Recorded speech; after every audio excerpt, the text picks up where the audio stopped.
You're watching Uterson Neck, and this is part 2 of a tutorial on fixing security cameras that aren't working. In this series, we'll show you step by step how to fix camera problems in a simple way, without any special tools. Even if you've never worked with security cameras before, following these steps will help you get your cameras working again. But before moving forward, keep in mind that you should watch this video only if none of your cameras are working. There's no functional camera available for testing, and all cameras share the same power supply. If at least one camera is working, you should watch part 1. And if none of your cameras are working but each one uses its own individual power supply, then you should watch part 3 instead. If none of your cameras are working and you're not sure what type of power supply they use, check around the DVR area. That's usually where you'll find the power supply or the individual power adapters for the cameras. But if you still can't figure it out, don't worry. We can guide you through it. We offer free support for all kinds of technical issues. All we ask in return is that you subscribe and like the video to help us continue creating content. Our support contact info is in the video description and in a pinned comment. Once you know which video applies to your case, you'll find the links to parts 1 and 3 in the description and in the pinned comment. You should also see on-screen cards for both videos. Just tap or click the one you want to watch. Now, let's take a look at a standard security camera setup. This part is especially helpful if you haven't seen the other videos and don't have experience with security cameras, because it will make it easier to follow the tests we'll be showing. A standard setup usually includes a DVR, which displays, records, and transmits camera footage, not only to a connected monitor, but also to mobile phones and computers through the network. It also includes the cameras themselves, which can vary in brand, model, and technology, ranging from older analog types to more modern HD versions. For video transmission, installers typically use video cables with BNC connectors. These are often coaxial cables, but in some cases people also adapt UTP cables for the job. The system also requires a power supply and power wires with P4 connectors. Each camera can have its own dedicated power supply, or all cameras can share a single one, which may be a honeycomb-style unit or a simple power supply with the wires spliced together. When powered, the cameras capture video and send it to the DVR. Now that you know what a standard security camera installation looks like, let me show you a simple test. This test will help you find out if a camera that isn't working is getting any power at all from the power supply. It's a quick check that will be really useful once you start going through the troubleshooting steps we'll cover in this video. If a camera isn't working and you don't have any special tools, the first thing to check is whether it's receiving power. To do this, cover the camera's light sensor and see if the infrared LEDs turn on. These LEDs handle night vision. The sensor activates the LEDs when the area gets dark, illuminating the scene with infrared light so the camera can capture video even in darkness. Infrared light is invisible to the human eye, but when the LEDs are on, you might see a faint red glow. If you don't see this glow, most phone cameras can still detect the infrared light. This is especially useful at night or in dark areas, because using your phone camera can quickly confirm whether the camera is powered and the infrared LEDs are working. But keep in mind that this may not work with iPhones, as they often have a filter that blocks infrared light. Now that you know the basics, let's start the tests. But before moving forward, make sure the cameras not displaying video aren't being blocked by a DVR setting. For example, some DVRs have a digital mode. When a channel is set to digital, it won't show video from a camera connected to the DVR's BNC input. Make sure there isn't any setting like this enabled on your DVR. Also, check whether the non-working cameras are compatible with the DVR. Some DVRs cannot display video from incompatible cameras. Here's a quick tip. If the cameras were working before and then stopped, they're compatible with your DVR. You only need to check compatibility if it's the first time using these cameras with this DVR. Once the DVR settings are correct and cameras are compatible, we can move on to the tests. The first test you might consider is checking the DVR's video inputs to see if they're working. However, since there's no functional camera available, testing the inputs can be tricky. If the DVR has a composite video output and supports CVBS cameras, you can use the output to test the inputs. Take a short wire, strip the ends, connect one end to the center pin of the DVR's BNC video output, and the other end to the center pin of each DVR BNC input. For each input you connect the wire to, the DVR's interface should appear on the corresponding channel if the input is working and the DVR supports CVBS cameras. If the DVR does not support CVBS cameras or lacks a composite video output, it won't be possible to check the video inputs this way. Since all the cameras are connected to the same power supply, the next step is to check the power supply itself. Most security camera power supplies have an indicator light, usually green or red, that shows when the unit is working. Yours might show a solid light, a blinking light,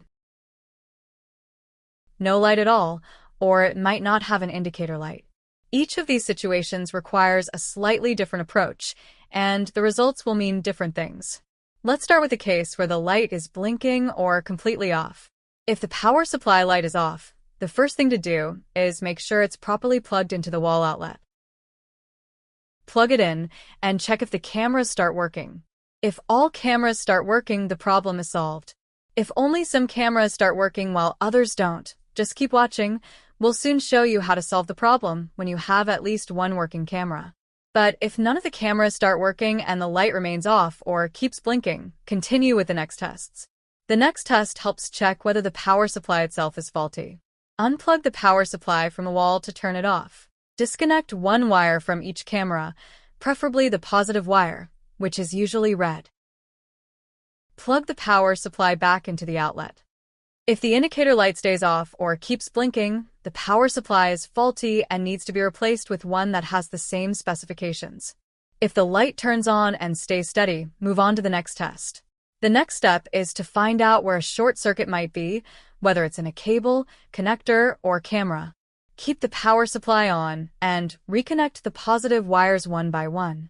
If connecting a wire causes the light to turn off or blink, the camera, cable, or connector on that line has a short. Disconnect that wire, mark it, and continue testing the remaining wires if there are more to check. Once all wires are tested, reconnect the wire that showed a short to the power supply to pinpoint the issue.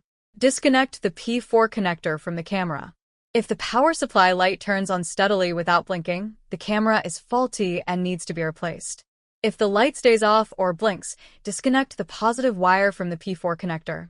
If the light then turns on steadily, the P4 connector is faulty and should be replaced. If the light still stays off or blinks, the short is in the power wires. You'll need to repair or replace the cable. Repeat these steps for every wire that shows a short. Once any shorts are resolved, all cameras might start working, or only some, or none at all. If only some cameras start working while others don't, just keep watching. We'll soon show you how to solve the problem when you have at least one working camera. If none of the cameras are working, a practical way to test them is by connecting each camera directly to the power supply and the DVR. Remove each camera from its installation and bring it close to the DVR. Take one of the P4 connectors from a cable and use two wires to connect each camera to the power supply. Make sure to observe the plus and minus signs on the P4 connector. Connect one wire to the positive terminal on the power supply and the other to the negative terminal. Then connect the wires to the corresponding points on the camera's P4 connector. Be careful with the polarity. Connecting the wrong polarity can damage the cameras. If you're unsure, ask someone experienced or contact technical support. Next, connect the first camera to the power supply. Cover its light sensor with your hand to see if the infrared LEDs turn on. If the power supply doesn't have a light and the LEDs don't turn on, the power supply may be faulty and needs replacing. But before replacing the power supply, make sure the cable is assembled correctly and test the other cameras as well. If none of the camera's LEDs turn on, replace the power supply. If some LEDs turn on and others don't, the cameras whose LEDs don't light need to be replaced. Once the infrared LEDs are working, test the cameras directly on the DVR. Use a short wire and strip both ends. Connect one end to the center pin of the camera's BNC connector and the other end to the center pin of a DVR BNC input. Make sure the outer casing of the connectors touch. If the camera is working correctly, its video should appear on the DVR. If no video appears, test the camera on other DVR inputs before deciding it's defective. After identifying functional cameras, you can start testing the cables and connectors. Connect the BNC cables to the DVR inputs and reattach the P4 connector, respecting polarity. Take a functional camera and connect it to the first cable to test.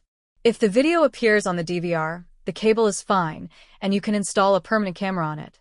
If no video appears, cover the camera's light sensor to see if the infrared LEDs turn on. If LEDs don't light, the camera isn't receiving power. Check the P4 connector and power wires and replace if necessary.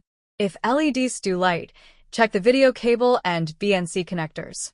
Once cable issues are resolved, the functional camera's video should appear on the DVR and you can install the permanent camera. Repeat this process for each cable until all camera issues are resolved. Once all cables and cameras have been tested, your security system should be fully operational. If any cameras still don't work after following these steps, double-check the installation and connections. You may also need to replace the faulty cameras. Remember, this tutorial is designed so that even beginners can fix their cameras without using any special tools. By carefully following each step, you should be able to identify and solve most problems when all cameras share a power supply. If you have any questions, encounter a situation not covered in this video, or need extra guidance, don't hesitate to contact our free technical support. All the contact details are in the video description and in a pinned comment. We're happy to help you with any technical issue. To continue learning and improving your security system, make sure to subscribe to the channel, turn on notifications, and like the video. This helps us keep creating high-quality tutorials just like this one. Thanks for watching, and see you in the next video. God bless you.